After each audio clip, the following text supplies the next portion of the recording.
शर्म कोई गैरत बची है आप हुक्मरानों में? नहीं बची है। बातें रियासत तैयबा वाली हैं और अमल आपके फिरौनों वाले हैं। क्या आपने बूढ़ा नहीं होना?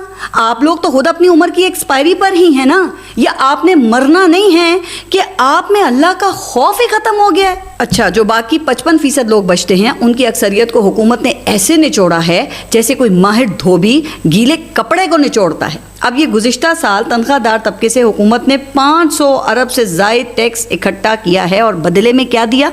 रिकॉर्ड महंगाई, जिसने मिडिल क्लास की कुव्वत ख़रीद को बिल्कुल ख़त्म कर दिया है। अब ये गुज़िश्ता साल 40% महंगाई हुई तो 100 रुपये की जो चीज़ थी वो 140 को पहुंच गई। अब इस साल 6% मज़ीद महंगाई से वो 150 की हो चुकी है। मगर जनाब जो आमदनी है वो वहीं की वहीं है। लेकिन टैक्स लेने की बारी आती है तो तनख्वाहदार तबके से एक्सपोर्टर्स और ट्रेडर्स के दिए हुए कुल टैक्स से भी 5 गुना ज़्यादा टैक्स लिया गया है, क्योंकि इस तबके की कोई सुनवाई जो नहीं है। जबकि आपको पता है कि ट्रेडर्स नून लीग के वोटर और सपोर्टर हैं। अब मिफ्ता इस्माइल इन ट्रेडर्स को टैक्स नेट में लाने की आरजू लिए जॉब से फारिग हो गए।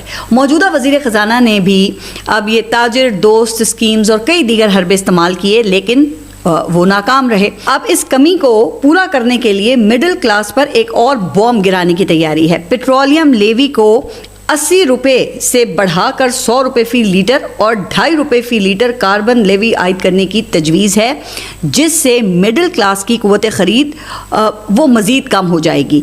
और सिर्फ यहीं पर ब्रेक नहीं लगाई है, बल्कि ये मंसूबा भी पेश किया गया है कि डिजिटल इकॉनमी के फ़रोग़ के लिए कैश के ज़रिए ख़रीदारी करने वालों को पेट्रोल मज़ीद 2 रुपये महंगा मिलेगा। अब इस कैटेगरी में तो आपको पता है कि फिर वही लोग आएंगे ना कि जिनके पास क्रेडिट कार्ड या डेबिट कार्ड नहीं होगा। जाहिर है कि इसमें ज़्यादातर फिर लोअर मिडिल क्लास या गरीब तबके से ताल्लुक़ रखने वाले ही आएंगे। अब मिसाल के तौर पे जैसे कि बाइकिया या फिर टैक्सी चलाने वाला। अब सवाल ये पैदा होता है कि क्या आवाम को उल्टी छुरी से ज़िबा करने के बाद भी इस मुल्क की मईशत को कोई फ़ायदा होगा या नहीं? जिसका स्ट्रेट जवाब है बिल्कुल नहीं। लेकिन जनाब यहाँ पे तासुर तो बड़ा ऐसा दिया जा रहा है कि जैसे अगर मौजूदा हुक्मरान जो हैं वो इक़्तिदार में नहीं होते तो ये मुल्क डिफ़ॉल्ट हो जाता, यहाँ पे खाना जंगी की नौबत आ जाती। और अब मौजूदा हुकूमत की बदौलत मुस्तहकम मईशत का रॉकेट लॉन्चिंग पैड तैयार खड़ा है। सिर्फ तीली लगाने की देर है, जिसके बाद फिर छप्पड़ फाड़ तरक्की का सफ़र शुरू हो जाएगा। दूध और शहद की नहरें बहने लगेंगी यहाँ।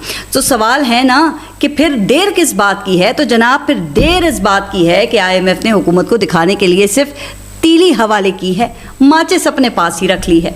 क्योंकि IMF को खदशा ये है कि हुकूमत का तैयार किया हुआ रॉकेट सिर्फ कागज़ों में तैयार है और कागज़ को आग लगाकर फिर राख ही हासिल होगी। इसलिए IMF ने इस हुकूमत पर सिर्फ एडजस्टमेंट्स का भरोसा किया है।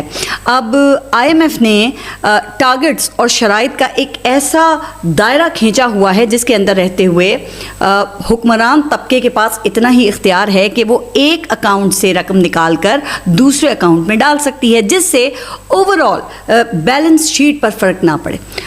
जो हुकूमत ने बड़ी ही महारत से किया है, अपने अखराजात बढ़ा दिए और आवाम को आमदनी बढ़ाने का ज़रिया बना दिया है।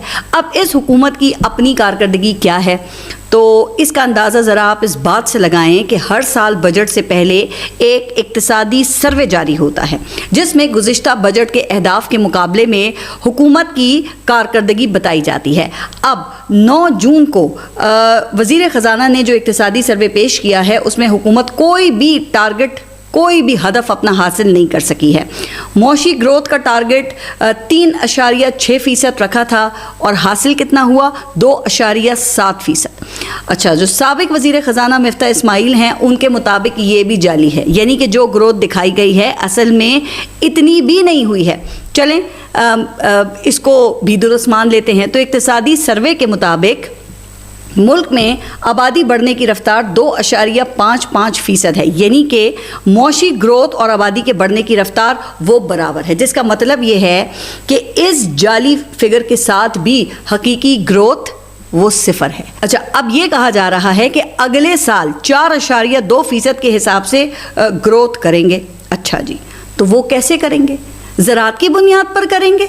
آئیے اب ذرا آپ زراعت کی بھی سن لیں کہ وہاں پہ کیا تباہی مچی ہوئی ہے اور معلوم نہیں کہ اگلے سال کا ہدف کس بنیاد پر رکھا گیا ہے۔ اس سال زراعت میں صرف یہ 0.56% ترقی ہوئی ہے، حالانکہ سارا سال ہمیں یہ کسان پیکیج اور وہ کسان کارڈ کے اشتہارات دکھائے گئے ہیں، لیکن نتیجہ کیا نکلا ہے؟ یہ تمام بڑی فصلیں بشمول گندم اور مکئی، کاٹن اور چاول کی پیداوار میں نمایاں کمی ہوئی ہے۔ کیوں؟ کیونکہ کسان کو اس کی محنت کا صلہ جو نہیں ملا ہے۔